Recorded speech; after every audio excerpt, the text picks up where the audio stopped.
여러분 예뻐지셨어요? 네, 그래요. 나는 어떤 맛을 내는 인생인가? 여러분 한번 스스로 답변을 한번 해보세요. 나는 어떤 맛을 내는 사람인가? 어떤 맛을 내는 것 같아요? 여러분 스스로가 생각하시기에 나는 어떤 맛을 내는 사람이다. 그렇죠? 좀 맛을 내는 사람이 되어야 돼요. 여러분 오미자라는 거 잘 아시죠? 오미자. 오미자는 한 열매지만 다섯 가지 맛을 낸다고 그래요. 그런데 이 오미자가 다섯 가지 맛을 내는데 먼저 신맛이 있습니다. 신맛. 신맛은 간을 좋게 한다 그래요. 간을 좋게 한다. 그 다음에 단맛은 비가 약한 사람에게 비가 좋게 하는 그 치료하는 그런 효능이 있다고 그러고, 쓴맛은 심장에 좋다 그래요. 심장. 그 다음에 매운맛은 폐에 좋다고 합니다. 또 짠맛은 신장, 콩팥, 신장 기능을 좋게 한다고 합니다. 그러니까 오미자는 하나의 열매지만 이렇게 많은 사람에게 유익을 주는 거예요. 그러니까 어떤 사람이 먹어도 좋은 결과를 가져오게 하는 그런 것입니다. 우리가 잘 알고 있는 대로 성령의 9가지 열매다. 그렇게 여러분 알고 계시죠? 근데 우리가 좀 잘못 알고 있는 부분이 있습니다. 뭐냐면은 성령의 열매는 9가지 열매가 아니고 하나의 열매입니다. 하나의 열매. 하나의 열매에서 9가지 맛을 내는 것과 같다. 그래서 오늘 설교 제목을 뭐라 그랬어요? 오미자 인생이 아니라 구미자 성도가 됩시다. 왜냐하면 우리는 성령 받은 사람입니다. 그래서 우리가 성령을 받았기 때문에 우리는 성령의 열매가 내는 그 9가지 맛을 다 내는 그런 성도가 되어야 됩니다.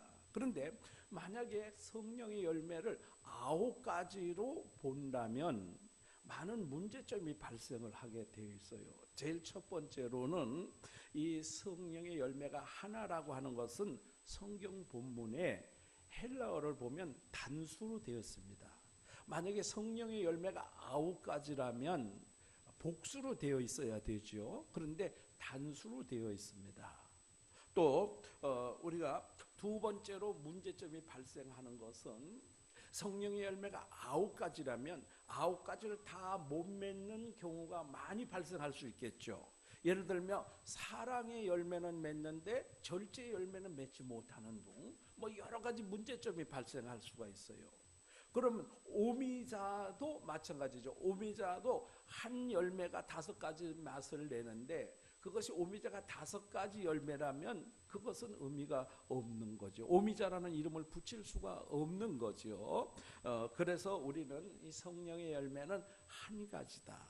그러면 성령의 열매를 맺는 사람은 어떤 사람이냐? 사랑은 있는데 기쁨이 없다든지 이런 것이 아니라 그 안에서 그 9가지의 모든 그 성품이 다 나타나게 된다 하는 것을 우리가 먼저 생각해 볼 필요가 있는 것입니다.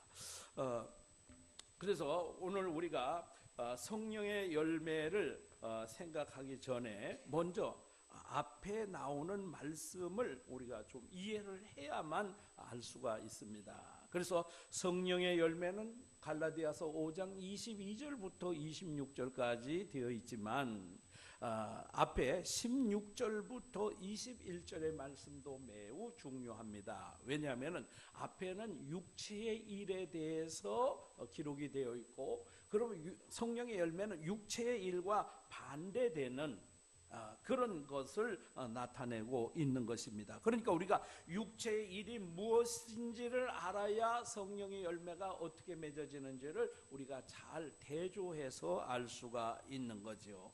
그래서 육체의 일이라고 하는 것이 무엇이냐? 육체의 일이라고 하는 것은 육체의 소욕을 따라서 사는 것을 말합니다. 다시 말해서 우리 죄악된 인간의 본성을, 죄악의 본성을 가지고 있는 인간은 항상 어느 쪽으로 향하게 되어 있는가 하면은 육체의 일, 죄 짓는 일, 육신의 소욕을, 쾌락을 따라서 사는 일로 항상 기울어져 있습니다. 그렇기 때문에 많은 죄를 짓고 살게 되는데, 그것을 구체적으로 살펴보면 15가지의 죄를 말씀을 하고 있습니다. 그런데 이것뿐만 아니라 그 외에도 무궁무진하게 많이 있지만, 대표적으로 육체적인 삶을, 인생을 사는 사람들의 그 성향이 15가지로 대표된다, 그렇게 볼 수가 있는 거죠. 그 외에도 무궁무진하게 많습니다. 그런데 요 15가지 죄를 4가지 범주로 나누어서 생각해 볼 수 있어요. 제일 먼저는 성적인 범죄가 가장 심각하다, 그렇게 말씀을 하고 있습니다. 그래서 제일 먼저는 음행이라고 말씀을 하고 있습니다. 이 음행이라고 하는 것은 매음하다, 간음하다, 이런 뜻으로 비합법적인 성행위를 말하는 것입니다. 예를 들면 혼전 성관계라든지 불륜이라든지 동성애라든지 이런 합법적인, 하나님이 우리에게 선물로 주신 것을 용도를 바꾸어서 사용하는 그런 성범죄를 말합니다. 그 다음에 이제 더러운 것이 있습니다. 이것은 생각과 행동에서 음탕하고 추잡한 것을 말합니다. 늘 생각하기를 음탕한 것을 생각한다든지, 아니면 음란 서적을 즐겨본다든지, 요즘 또 특별히 유행하는 것이 있죠. 뭡니까? 야동이라는 거. 뭡니까? 야한 동영상이죠. 그래서 요즘은 초등학생들도 다 본다고 그래요. 왜냐하면 초등학생들도 다 스마트폰을 부모님들이 다 사줬어요. 근데 이 야한 동영상을 내려봤는데 초등학생들도 전혀 문제 없이 내려받는다고 그래요. 그러니까 벌써 초등학생들만 돼도 야한 동영상 다 보고 있다고 그래요. 그 다음에 또 그 대표적인 얘가 마강수 교수가 얼마 전에 자살을 했는데, 그분이 좀 야한 소설을 많이 쓰셨어요. 그래가지고 그분 대표적인 예가 뭡니까? 나는 야한 여자가 좋다, 뭐 그런 소설을 썼죠. 그래서 이것이 법적으로 금지가 되어 있었습니다. 그런데 이분이 자살함으로 인해 가지고 이것이 다시 막 세간의 사람들의 관심을 얻기 시작했고, 그분이 쓴 책이 지금은 이제 동인할 정도로 이렇게 또 인기가 있다고 합니다. 그래서 참 희한한 그런 거죠. 그 다음에 호색이 있습니다. 호색은 성적인 쾌락과 방탕함을 의미하는 것입니다. 늘 이 성적인 쾌락을 추구하고 방탕하게 살아가는 거죠. 그 다음에 종교적인 범죄가 있습니다. 우상숭배죠. 우상숭배는 하나님 외에 다른 피조물을 숭배하는 것을 말합니다. 또 하나님을 예배한다고 하면서도 어떤 형상을 만들어 놓고 예배하는 것. 절대로 이런 형상을 만들지 말라고 이기명이 말씀하고 계시잖아요. 그런데 어떤 형상을 만들어 놓고 그것을 숭배하는 것, 주로 가톨릭 쪽에 그런 부분들이 많이 있는 것을 봅니다. 그 다음에 또 하나님께서 말씀하신 것 외에 다른 방법으로 하나님을 예배하는 것, 이것도 우상숭배에 들어가는 것입니다. 그래서 요즘 보면 어떻습니까? 예배를 드리는데 하나님께 예배 드리는 것이 아니라 사람을 위해서 예배 드리는 경우가 많이 있어요. 그것이 무엇입니까? 설교도 다 그런 쪽으로 변질되어 가고 있지 않습니까? 하나님 말씀이 아니라 사람의 귀를 즐겁게 하는 그런 쪽으로 설교가 많이 흘러가고 있습니다. 이건 지금 시간이 없기 때문에 간단하게 하고 넘어가도록 하겠습니다. 그 다음에 이제 주술입니다. 그래서 이방신들을 숭배하는 의식을 거행할 때에 사람들에게 약물을 투여해서 황홀경에 빠지게 하는 그런 거죠. 그래서 이방신을 섬기는 사람들은 이 환각제를 먹고 그 신전에서 성관계를 하고 그러는 신을 숭배하는 그런 예식들이 많이 있습니다. 그 다음에 사회적인 범죄가 있습니다. 원수 맺는 것이 있습니다. 여러 사람들 관계에서 적대적인 감정을 갖는 것, 또는 그런 행위를 말하고 있죠. 그래서 이 많은 사람들과 좋은 관계를 유지해야 되는데 자꾸 이 원수 맺는 그런 것을 하는 사람이 있죠. 그 다음에 분쟁이 있습니다. 서로 싸우는 것을 말하는데 원수 맺는 것에 대한 결과로 이 분쟁이 나오게 되어 있죠. 그 다음에 시기입니다. 자기중심적인 열정으로 다른 사람보다 많이 가지려고 하는 탐욕을 시기라고 말합니다. 분냄입니다. 다른 사람에 대한 적대감과 시기를 감정적으로 표출하는 것입니다. 그래서 이 화를 자주 내는 것, 다시 말하면 좀 까칠한 성격, 요즘 그런 일들이 사실 많이 일어나고 있습니다. 그 다음에 당짓는 것입니다. 자신이 의도하는 것을 이루기 위해서 싸움에 유리한 고지를 차지하기 위해서 다른 사람들을 끌어들여 가지고 자기 편으로 만드는 그런 당짓는 일들, 그런 행위들이 있죠. 그 다음에 분열함이 있습니다. 의견의 충돌을 의미하는 것은 자기 주장만 옳다고 주장하면서 공동체를 흩트는 행위를 말합니다. 그래서 요즘은 다 무조건 자기 주장만이 맞다고 하는 그런 사람들이 있어요. 그래서 공동체를 자꾸 분열시키고 공동체를 망가뜨리는 그런 일들을 하고 있습니다. 그 다음에 이단이 있습니다. 복음을 왜곡해서 예수 그리스도의 사역을 헛되게 하거나 하는 그런 교리나 주장들이 많이 있죠. 요즘 이단들 대표적인 이단이 누굽니까? 요즘은 그 신천지라고 하는 이단이 가장 대표적인 이단으로 볼 수 있죠. 그 다음에 투기입니다. 투기는 다른 사람들의 소유를 탐내는 것, 그런 것을 이제 투기라고 말하고요. 그 다음에 이제 마지막으로 두 가지가 있는데 음주의 범죄가 있습니다. 음주, 술 먹는 거죠. 이것은 자신의 삶에 대한 범죄라고 볼 수가 있습니다. 술 취함입니다. 술을 너무 많이 마시는 것. 그래서 무엇이 나옵니까? 알코올 중독이 나오게 되어 있죠. 그래서 알코올 중독은 자기 인생을 망치는 그런 것입니다. 그 다음에 방탕함입니다. 술과 관련된 범죄인데 술을 많이 마시고 알코올 중독에 걸리고 이렇게 되면 그 삶이 어떻게 돼요? 방탕한 삶이 되는 거예요. 규모 있는 삶이 아니라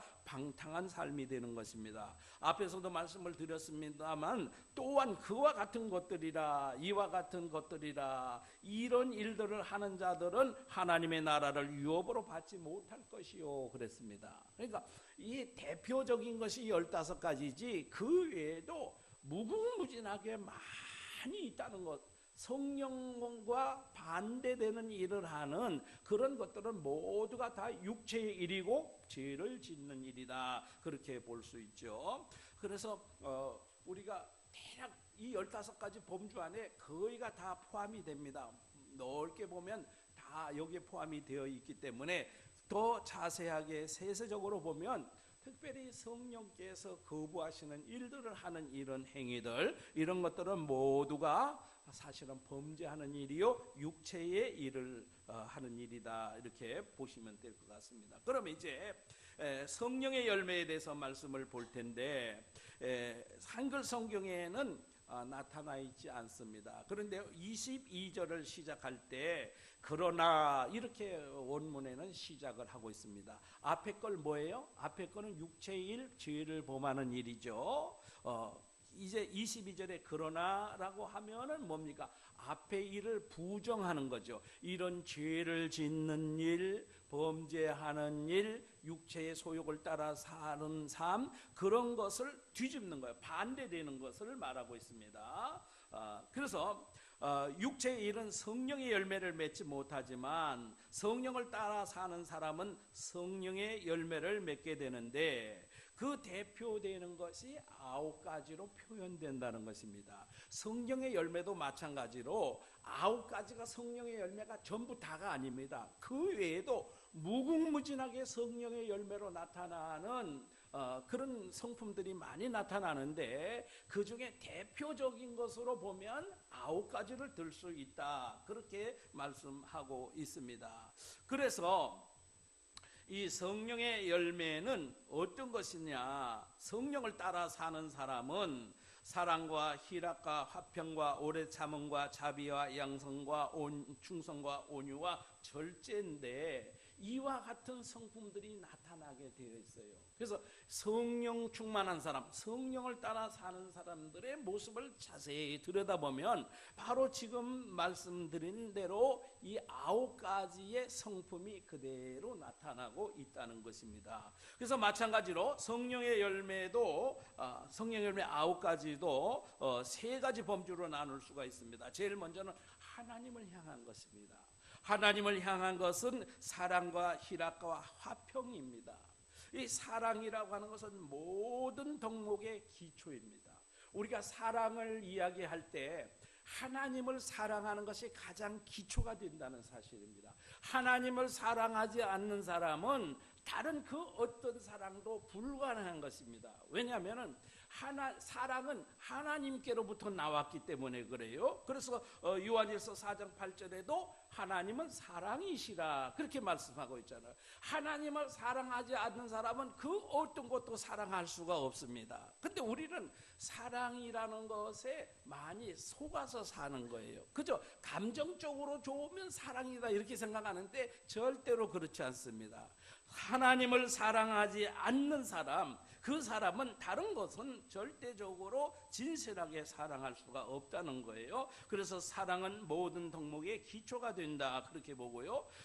또 고린도전서 13장 13절에도 이렇게 말씀하고 있습니다. 그런즉 믿음, 소망, 사랑 이 3가지는 항상 있을 것인데 그 중에 제일은 사랑이라 그랬습니다. 또 예수님께서 이 율법을 2가지로 요약을 해주셨습니다. 제일 먼저는 하나님 사랑, 이웃 사랑이다.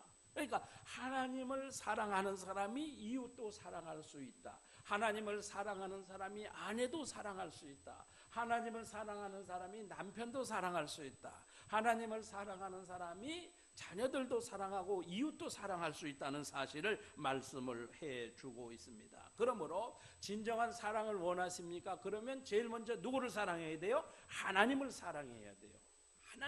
나는 하나님을 사랑합니다. 근데 보세요. 우리가 하나님을 사랑하는 것이 언제 보여집니까? 바로 예배를 잘 드리는 사람이에요. 하나님께 예배를 잘 드리는 사람, 이 사람이 진정 하나님을 사랑하는 사람이요, 남편을 사랑하는 사람이요, 이웃을 사랑하는 사람이요, 자녀를 사랑하는 사람이요, 아내를 사랑하는 사람이 된다는 것입니다. 그런데 하나님을 사랑하지 못하는 사람은 자기 감정이 치우쳐서 누구를 사랑하는 것 같지만 실제 보면은 그 누구도 사랑하지를 못한다는 것을 알 수가 있습니다. 그 다음에 희락입니다. 희락은 그리스도 안에서 신자들이 누리는 기쁨을 의미합니다.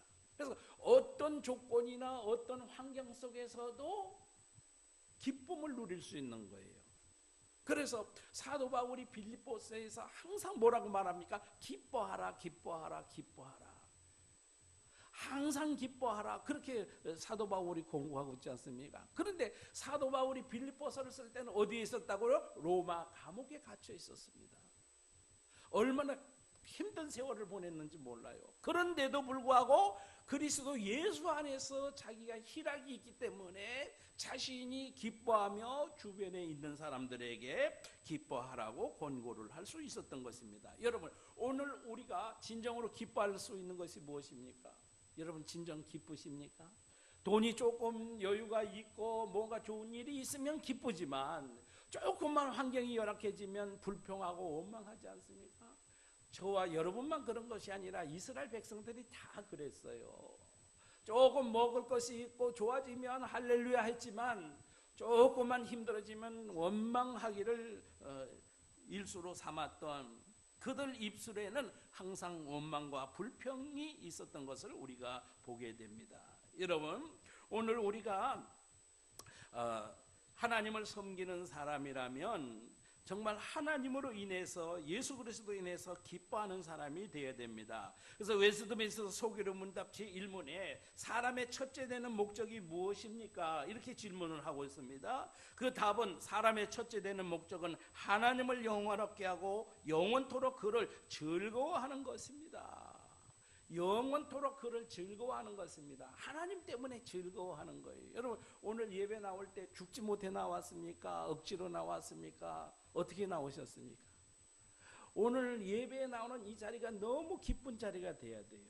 예배하러 나올 때 정말 우리가 감사하고 기뻐해야 돼요.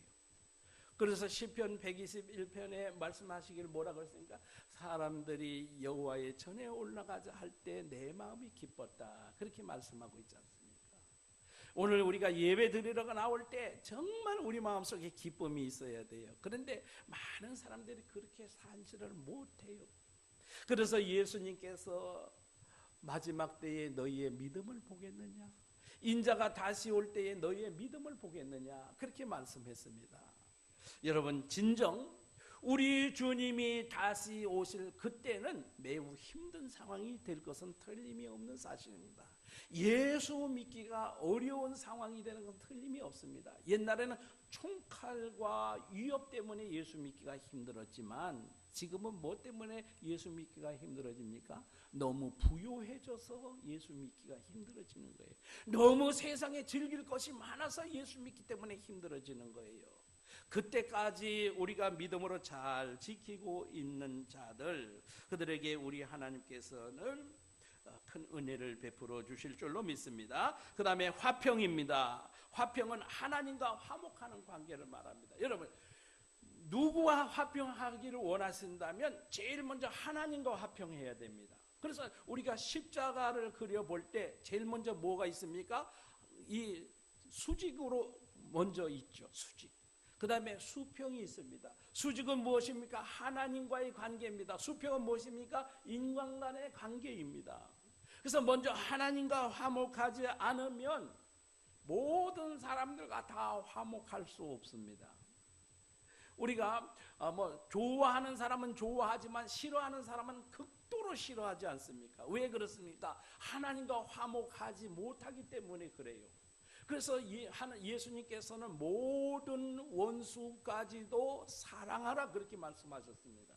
그렇기 때문에 우리 예수님과 화목한 관계를 가지고 있는 사람은 모든 사람과 다 화목할 수가 있는 것입니다. 그런데 이 화목이 에덴 동산에서 쫓겨날 때 화평은 깨어졌던 것입니다. 그러나 예수 그리스도의 십자가의 은혜로 화목제물로 다시 우리가 하나님과 화목하게 되었다. 그러니까 제일 먼저 우리가 성령의 열매를 맺는 것은 사랑과 희락과 화평인데, 이 사랑은 하나님을 사랑하는 것이 기초가 되어야 되고, 또 예수 그리스도 안에서 기뻐하고, 그리고 하나님과 화목한 관계를 유지할 때 우리의 모든 삶 속에서도 이와 같은 성품이 맺어지게 된다고 말씀하고 있습니다. 그 다음에 사람을 향한 것이 또 세 가지가 있습니다. 무엇이냐면 오래 참는 것입니다. 오래 참는 것. 오래 참는 것은 무엇입니까?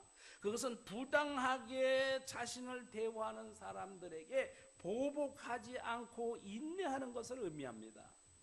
근데 사실 나에게 해롭게 하는 사람, 나를 비방하는 사람, 이런 사람들에 대해서 오래 참는 것이 사실 그렇게 쉽지는 않지요. 그래서 얼마 전에 이 청주에서도 22살 먹은 아가씨를 살해한 사람이 있었습니다. 근데 그 사람이 왜 그렇게 했느냐? 자기 여자친구에게 그 사람이 자기를 비방하고 다녔다. 그래서 그 사람을 밖으로 불러내가지고 깨밭에 가서 완전히 죽여버렸습니다.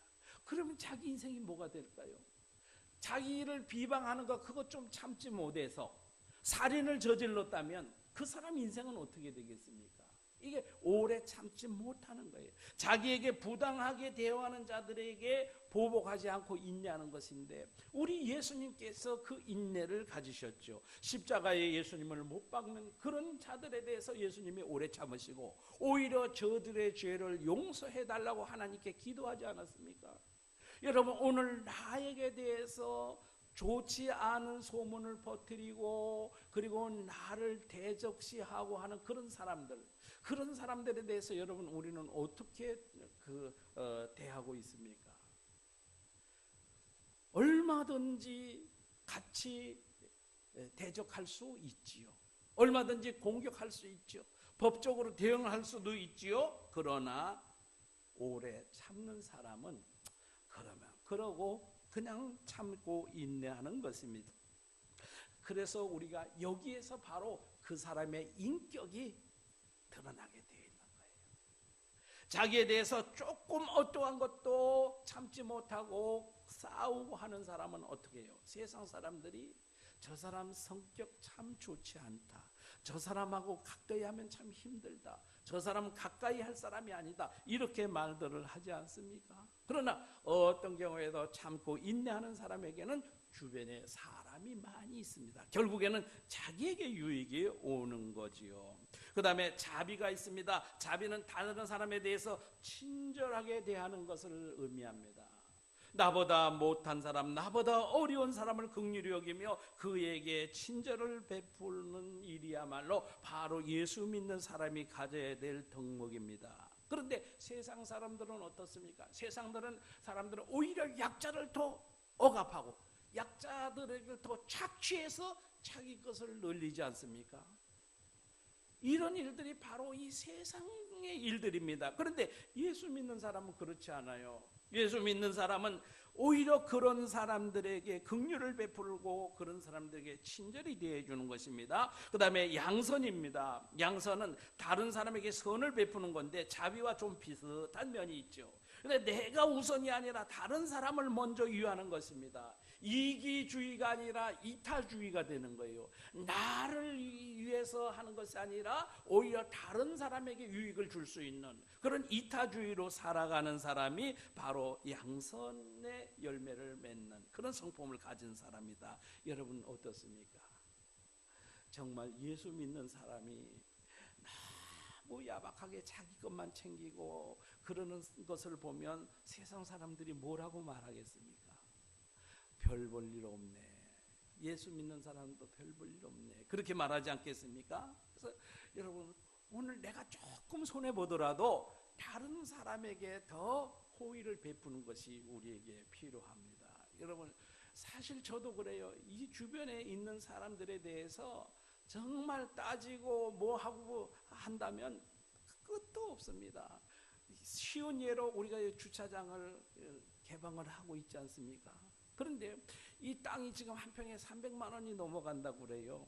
근데 이 300만 원짜리 땅을 사가지고 주차장으로 베풀어주는 개방을 해주는데 많은 사람들이 여기서 차 청소를 하고 쓰레기를 버리고 가요. 그냥 뭐 담배꽁초 버리고 뭐 커피 먹고 뭐 종이컵 버리고 이거는 문제도 안 돼요. 자기 차를 청소하고 자기 차의 쓰레기를 여기다가 버리고 가는 사람이 심심치 않게 나옵니다. 그럼 속으로 어떤 생각이 들겠습니까? 그래도 어떻게 해요? 그래도 참고 내가 쓰레기 한번 더 줍고 하면 되지. 이렇게 하는 거죠. 그걸 일일이 다 따지고 시비 걸고 왜 여기다 버렸느냐 이렇게 하면 어떻게 되겠어요?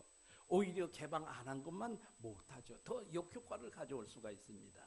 그래서 여러분 우리 양선의 그런 성품을 많이 나타낼 수 있는 그런 성도가 되면 많은 사람들로부터 칭찬을 받고 하나님께 영광을 돌리게 되는 줄로 믿습니다. 그 다음에 자신을 향한 것이 있습니다. 자신을 향한 것도 세 가지인데 먼저 충성이 있습니다. 여러분 충성 그러면 뭐 죽도록 목숨을 바친다 뭐 이렇게 생각하기가 쉽습니다. 고린도전서 4장 2절에도 맡은 자들에게 구할 것은 충성이라 이렇게 말씀하고 있습니다. 그런데 이 충성이라고 하는 것은 신실함을 이야기하는 거예요. 신실해야 돼요. 여러분 자기가 살아가는 모습이 신실하게 살아가야 되죠. 그리스도인들은 말과 행동에서 신실함을 보여주는 것입니다. 절대 예수 믿는 사람 못 믿겠다 이런 것이 요즘 세상 풍조 아닙니까? 그래서 여러분 예수 믿는 사람은 말과 행동에 책임을 질 줄 아는 사람이 돼야 돼요. 신실해야 돼요. 오늘 우리가 예배 드리는 것도 마찬가지잖아요. 예배 드리는 것도 내가 성령의 성품을 나타내는 사람이라면 오늘 우리가 예배에 신실해야 되죠. 근데 뭐 손톱만한 일만 있으면 빠지고 예배 안 드리고 뭐 딴짓하고 여러분 얼마나 그런 일들을 많이 하고 있습니까? 신앙생활을 오래 했어도 그 예배의 신실함을 나타내지 못하는 그런 일들이 여러분 오늘 우리 속에서 얼마나 많이 있는지 모릅니다. 참 우리가 하나님 앞에 정말 나는 신실한 사람입니다. 그런 것을 좀 보여줄 수 있었으면 좋겠습니다. 그 다음에 온유입니다. 온유는 화를 내지 않고 언제나 차분하게 진지한 감정을 유지하는 것입니다. 여러분, 오늘 우리가 온유하다. 그래서 온유라는 것이 뭡니까? 다른 사람에게 좀 너그러운 그러한 모습을 보여주는 것을 온유라 그러죠. 그런데 온유의 반대는 무엇입니까? 화를 자주 내는 거예요. 요즘 말로 말하면 까칠한 성격을 온유의 반대라고 볼 수 있죠. 그래서 무엇이든지 그저 조금만 자기 기분이 나쁘고 기분이 좋지 않으면 화를 내고 따지고 들고 막 칼같이 자르고 막 그러는 경우들이 여러분 우리 속에 얼마나 많이 있는지 모릅니다. 그래서 우리가 좀 예수 믿는 사람은 좀 얼굴도 좀 너그러워 보여야 되지요. 그래서 여러분 지나다니다가 사람들이 물을 때 여러분 혹시 권사님이세요? 장로님이세요? 목사님이세요? 이런 소리를 들어야 돼요. 왜냐하면 그 얼굴에 온유함이 나타나는 거거든요. 그런데 저처럼 아저씨 형사예요? 이렇게 소리를 들으면 잘 안 되는 겁니다. 그때는 왜 그러냐면은 제가 군대 제대하고 바로 신학교를 가서 스포츠 머리에 티 하나 입고 이렇게 다니니까 학생 주일학교 아이들이 뒤따라오더만 아저씨 형사예요? 이렇게 묻더라고요. 근데 지금은 어디 가면 목사님이세요? 이렇게 묻습니다. 이렇게 많이 변화된 거예요. 여러분 혹시 여러분 얼굴 속에서 온유함이 보여진다면 사람들이 저 사람 예수 믿는 사람이구나. 근데 예수 믿는 사람하고 다 그렇지 않죠? 근데 얼굴에 온유함이 보이는 사람은 누구예요? 그래도 권사님 정도 되겠구나. 그래도 장로님 정도 되겠구나. 목사님 같네. 이렇게 해서 그렇게 물어보는 거지요. 그래서 우리는 항상 얼굴에 온유함이 나타나 있어야 되는 것입니다. 그래서 우리 그 예수 믿는 사람이 참 까칠하다 이런 소리 들으면 안 됩니다. 예수 믿는 사람은 까칠하다는 소리를 들으면 절대로 안 되는 것입니다. 그 이스라엘 백성들이 가나안 땅에서 나와서 그 광야를 걸어갈 때에 항상 모세를 향해서 불평과 원망을 일삼았습니다. 왜 우리를 애굽에서 인도해내서 여기서 죽게 하느냐, 왜 굶게 하느냐, 왜 마실 물이 없느냐, 항상 불평했습니다. 그런데 그때마다 모세는 하나님 앞에 엎드려 기도하였습니다. 그래서 하나님께서는 이렇게 말씀하셨습니다. 모세는 온유함이 지면의 모든 사람보다 더하더라. 그렇게 불평과 원망을 받았음에도 불구하고 모세는 온유함이 이 땅에 사는 모든 사람보다 더하였다. 그렇게 말씀하고 있습니다. 여러분 온유한 성품을 많이 드러낼 수 있는 저와 여러분 되시기를 바랍니다. 그 다음에 이제 절제라고 하는 것입니다. 이 절제는 자제다 그렇게 보면 돼요. 그래서 이 절제는 육체의 소욕을 스스로 억제하는 것입니다. 누가 그거 하지마 뭐 하지마 자꾸 이렇게 억압을 해서 절제하는 것이 아니고 자기 스스로가 자제하는 겁니다. 예를 들면 이 성적인 범죄 이런 것들이 가장 사람을 망가뜨리기가 쉽습니다. 사람을 가장 무너뜨리는 것이 무엇이냐면 이 바로 성적인 범죄입니다. 이런 것에 대해서 스스로 자제할 수 있는 그런 성품을 이야기하는데, 그런데 한번 보세요. 이 세상에 아주 유명한 분들이 많이 있어요. 그런데 그분들이 무엇 때문에 다 그때 가서 망가집니까? 이 성적인 범죄 때문에 그래요. 얼마 전에 국회의장을 지냈던 70세가 넘은 노인분께서 골프장에서 캐디들을 성희롱해가지고 그래서 법의 재판에 넘어가고 유죄 판결을 받지 않았습니까? 이 대한민국의 국회의장을 지낸 분이 또 그것도 70이 넘은 노인분이 이 성적인 범죄를, 성적인 그 욕망의 충동을 스스로 자제하지 못해서 이와 같은 죄를 짓게 되었다는 사실입니다. 그래서 여러분, 우리가 남에게 어떤 제지를 받아서 절제할 수도 있지만, 그러나 이 절제라는 스스로가 자제하는 것을 의미합니다. 우리 인생은 스스로 절제하지 못하고 스스로 자제하지 못하면 우리 인생은 망가질 수밖에 없습니다. 그 잘 쌓아 올렸던 그 인생의 성공이 어느 날 하루아침에 다 무너지는 이유들이 무엇입니까? 이 절제를 하지 못하기 때문에 그래요. 그래서 여러분, 우리 스스로 자기를 통제하지 못하는 사람은 항상 범죄에 노출이 되었습니다. 이 사람 마음속에는요, 항상 그런 것을 추구하고 그런 것을 원하는 마음이 항상 있어요. 그런데 그것을 스스로 절제하지 못하면 인생이 망가질 수밖에 없다는 거예요. 그런 마음조차, 그런 생각조차도 없이 할 수는 없습니다. 사람이 눈으로 보고 판단하고 또 추구하고 하는 이런 것들을 완전히 생기지 않도록, 그런 마음이 생기지 않도록 할 수 있는 방법은 없습니다. 그래서 한 가지 좋은 예가 있습니다. 무엇입니까? 공중에 날아가는 새가 이 머리에 똥을 싸는 것을 막을 수는 없습니다. 그런데 그 새가 내 머리에 둥지를 트는 것은 얼마든지 막을 수가 있다는 거죠.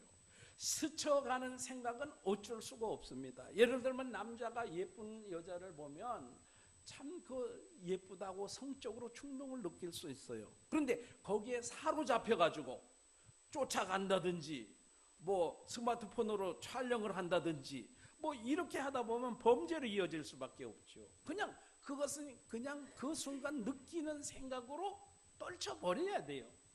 거기서 자제를 해야 돼요. 거기서 절제를 해야 되지, 그것을 따라가면서 어떤 행위를 하다 보면 반드시 범죄로 이어질 수가 있다는 사실이죠. 그래서 오늘 이제 성령의 그 열매 9가지 성품에 대해서 말씀을 보았는데, 특별히 자신을 향한 것이 자신을 지키는 일에 매우 중요한 일이다라는 사실을 우리가 다시 한번 깨달아야 됩니다. 충성이라는 건 신실함입니다. 온유는 화를 내지 않고 차분하게 진지한 감정을 유지하는 것입니다. 절제라고 하는 것은 육체의 소욕을 스스로 자제하는 것입니다. 이것을 잘하면 결코 실패한 인생이 되지 않습니다. 그러니까 이런 모든 것들이 어떻게 이루어집니까? 우리 스스로 할 수 있는 능력은 아무도 없습니다.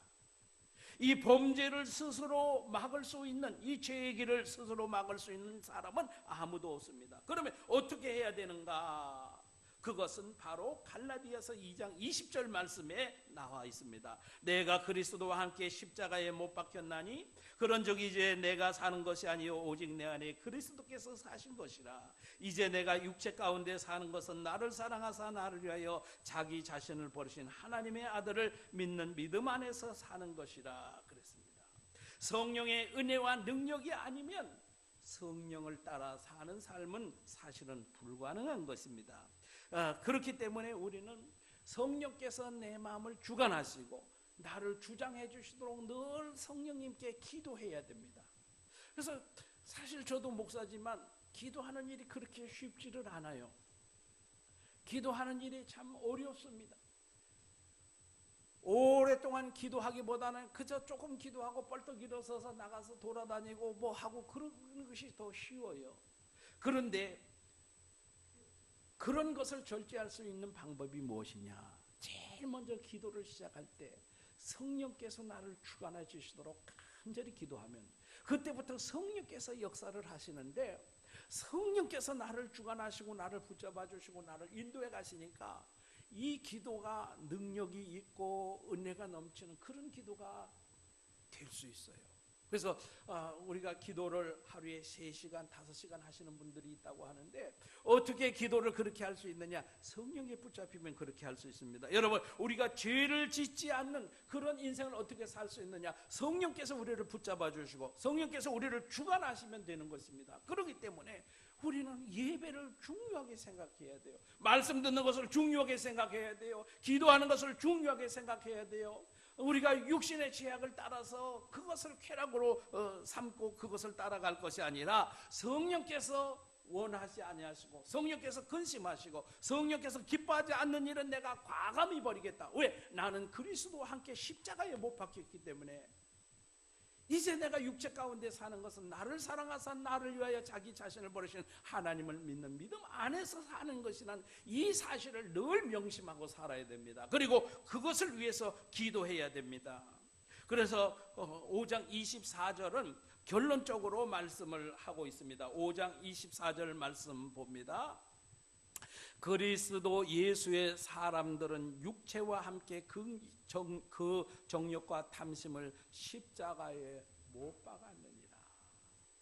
그 탐심과 욕심을 십자가에 못 박았다고 말씀하고 있습니다. 그렇기 때문에 여러분, 오늘 오미자가 5가지 맛을 가지고 이런 사람 저런 사람에게 다 유익을 주듯이 오늘 성령으로 사는 사람, 성령의 열매를 맺는 사람은 이 9가지 성품을 나타내서 많은 사람들에게 유익을 주고 하나님께 영광을 돌릴 수 있는 그런 성도가 되어야 됩니다. 그래서 우리는 오미자 성도가 아니라 구미자 성도가 되어야 됩니다.